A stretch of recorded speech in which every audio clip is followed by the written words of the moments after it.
દ્વારા આ સુંદર મજાના કેમ્પનું આયોજન કરવામાં આવ્યું છે.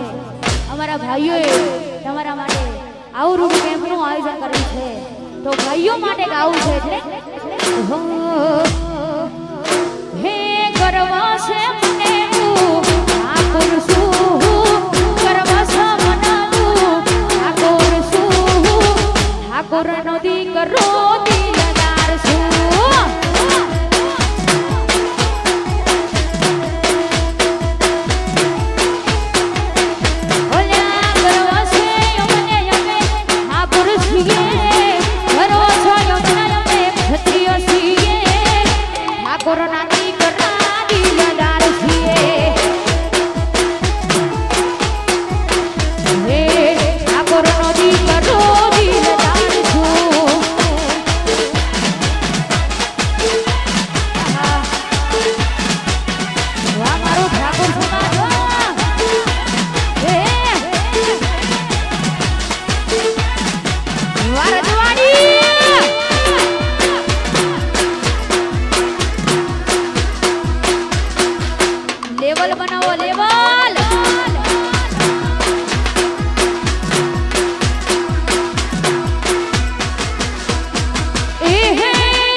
કલાકારો ગાજા છે એટલે જેટલા સુધી મારો અવાજ પહોંચાતો હોય, જે દ્વારકાધીશને માનતા હોય એ પોતાના બંને હાથ ઊંચા કરીને મારી સાથે ગાવાનું છે અને તાલીઓનો તાલ આલવાનો છે. હા, દરેકને વિનંતી છે કે મારી સાથે ગાવાનું છે અને તાલીઓનો તાલ સાથે આપણે બધાએ મોજ કરવાની છે. એટલે હો ડાકોરના